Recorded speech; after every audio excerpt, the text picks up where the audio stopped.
Hello student, welcome back to the advanced class once again. Today we are going to continue with the other questions, and today we are going to continue from where we have left in the previous day. The previous day I explained up to question number 3 is Roman number 1. So today we are going to continue from Roman number 2. In this Roman number 2, what is the question? Let us discuss the question first. In the rectangles ABCD and PQRS, AB is to AD.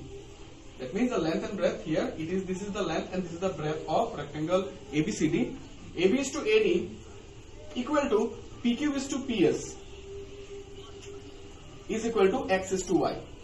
That means here, this is the given one in the question. What are we going to take it out? Find the area of ABCD is to area of PQRS. We have to find the ratio of area of ABCD to the ratio of area of PQRS. So let us start our question. So how will you start? We will write solution here. In the given question, means we are going to write whatever is given in the question. In the given question, AB is to AD is equal to PQ to PS is equal to X is to Y. This is already given in the question. Next, what are we going to do it here? AB by AD is equal to PQ by PS. I have already explained in my previous video. We can write this one as this, we can write this one as this. Similar to that, X is to Y can be written as X by Y. That means from here, what can we get? AB is equal to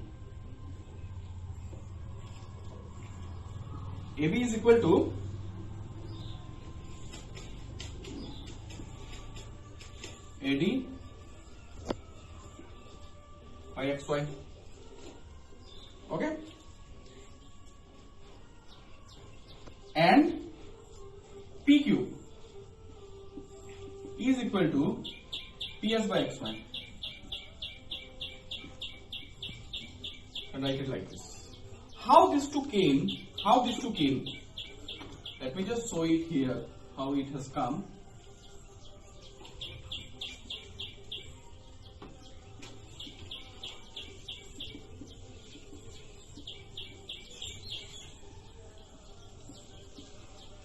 So cross multiplication. Clear? Similarly, this one also has come. I hope you all have understood. In the next, I have already got AD and PQ. Now, area to area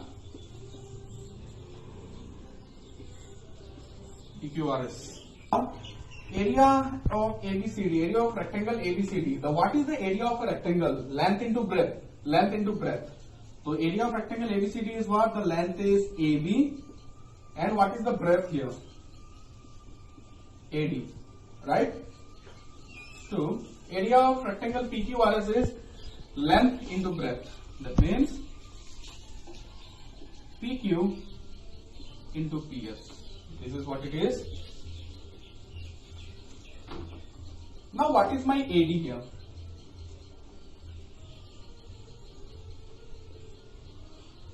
Instead of AB, now I can write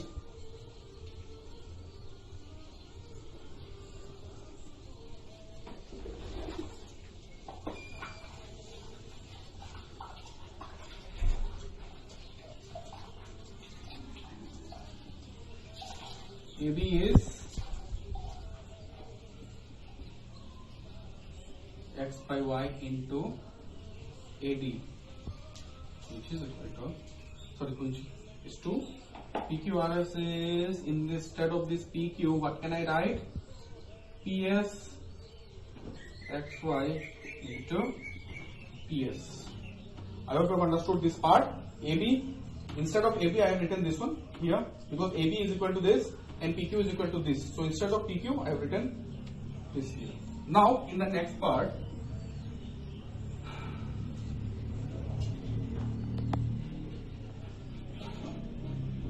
here AD into AD is AD square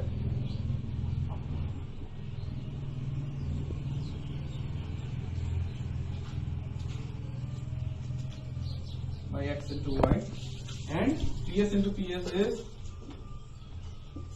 PS square by XY. Now what can I do? I can cancel both of them. So after cancelling it out, I can cancel XX and YY. After cancelling out, what would I get?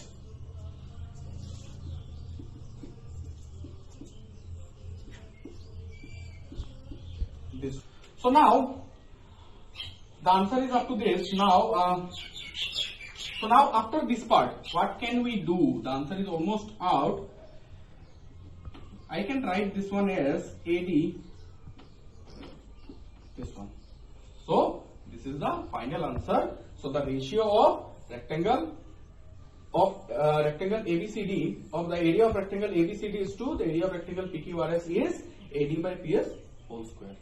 So we are going to start question number 4 now. So in question number 4, what is the question? Between each pair of the following ratios, insert the appropriate symbol greater than, equal to, or less than. So here the first question is 4:7, 9:14. So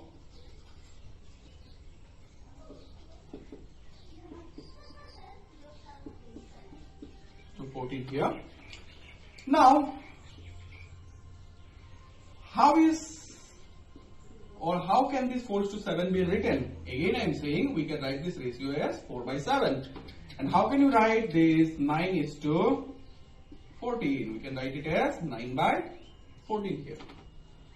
Now what are you seeing here? The denominators here are not same. So to solve this kind of problems, what do we need to do? Our denominator should be same. Once the denominator is same, then only we can find a comparison between these two ratios. So here, with the help of LCM, we can take out the denominator. I hope you all can take out the LCM of these two following, 7 and 14. So let me just take it out in a rough one. 7 and 14.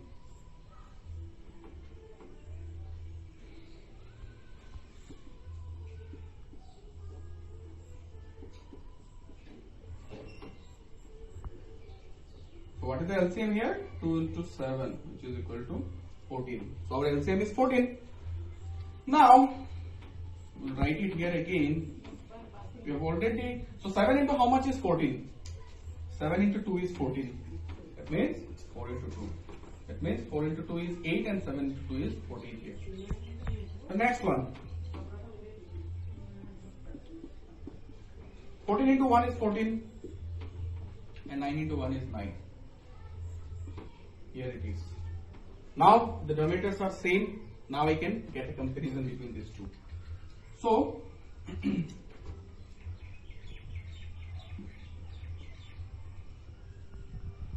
since now you can just see the denominators are same.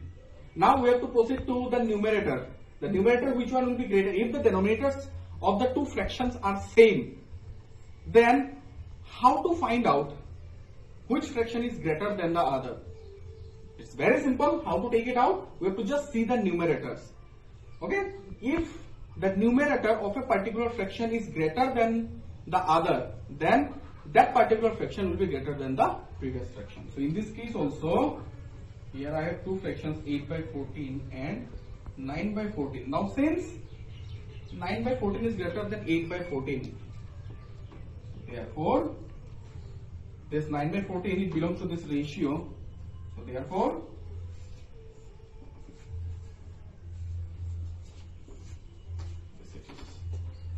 this is the way to do question number 4. I hope it's very easy and I hope you all have understood. So the rest of the questions are your homework, and let us proceed to the other questions. So now we are going to solve question number 6 now. Here the question is, find x is to y if 5x minus 3y is to 7x plus 2y is equal to 1:20. So let us take out the value of x and y. Let us take out the ratio of x is to y. So in this part we are going to write the question once again. 7x plus 2y is equal to 1:20. How to write the next step? In the next step, what are we going to do? 5x minus 3y by 7x plus 2y is equal to 1/20. I've written the same on here again. Now what are we going to do in this step? In this step, what are we going to do? We are going to cross multiply them. 20 into this and 1 into this. So I will write 5x minus 3y, 20 into 5x minus 3y is equal to 1 into anything is that number only. So it is 7x plus 2y here. Now in this side, 20 into 5 is 100 and the variable is x, minus 20 into 3 is 60 and the variable is y here, which is equal to 7x plus 2y. Now what are we going to do here?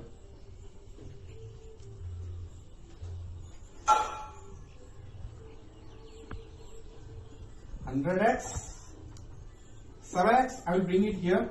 What is the reason for bringing it here?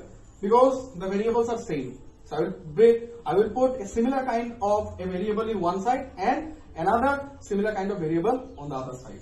100x, 7x, I will bring it here. It had a plus sign. When it will change the sides, then plus will be minus. The similar rule is applicable in this part also. 2y is already present here. If 60 will go to that side. If it will change the side, then it will be 60y. Then after that, 100x minus 7x is 93x and 2y plus 60y is 62y. Now, what can we do here?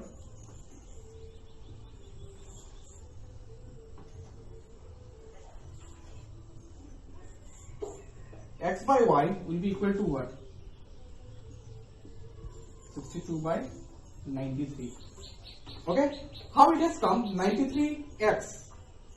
Okay, 93x, how has it come? What is it? 93 into x. And 62y, what is it? 62 into y. X and y I will put on one side and these numbers I will put it on another side. So therefore x is to y is equal to 62 is to 93. So this is the answer to this following question. So the ratio of x is to y is equal to 62 is to 93. So let us solve the Roman number 2 now. So now we are going to solve the Roman number 2 of question number 6. So in the solution part, what are we going to write? We are going to write the same question again. 15x plus 3y is to 12x minus y is equal to 8 is to 3. Before we discuss this question, in the previous question, we did not reduce the ratios into their lowest term. So you can reduce the ratios into their lowest term, and if you have not reduced the ratios into their lowest term, still it is not wrong. It is the correct one only. Okay? It depends upon you. You may reduce it or you may not reduce it also. So in this question,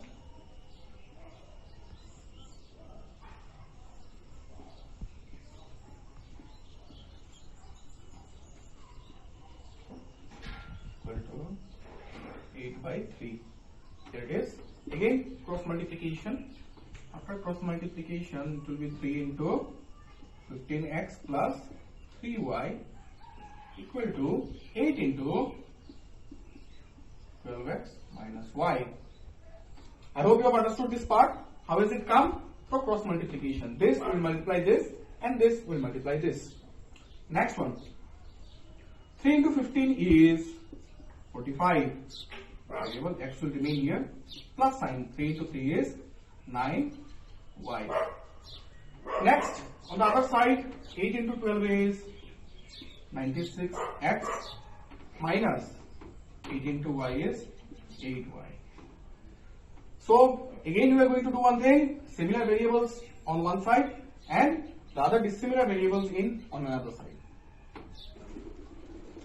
So 45x, let me put all the variables of x in this left hand side, minus 96x equal to minus 8y minus 9y. Okay. Here 45 minus 96, 45x minus 96 is what it is. 96 minus 45, 1. It is minus 51x equal to minus 9 minus 8 is minus 17y. Okay. Can cancel it out. So then what is the remaining one? 51x equal to 17y. 51x equal to 17y. That means what? 51 into x and 17 into y. So what can I write? X by y is, x by y will be what? 17 by 51. Now, what am I going to do here? Here, you can reduce it to its lowest terms. You can cancel out the common one. In the previous question, I have not cancelled out the common one. Here, I am going to show it. X by y. 17 into 1 is 17 and 17 into 3 is 51. So 17 and 17 will get cancelled out, and what will remain? 1 by 3. So the ratio of x is to y is equal to 1 is to 3. I hope you have understood this part. So the remaining part, the remaining questions of this particular question number 6 will be your homework.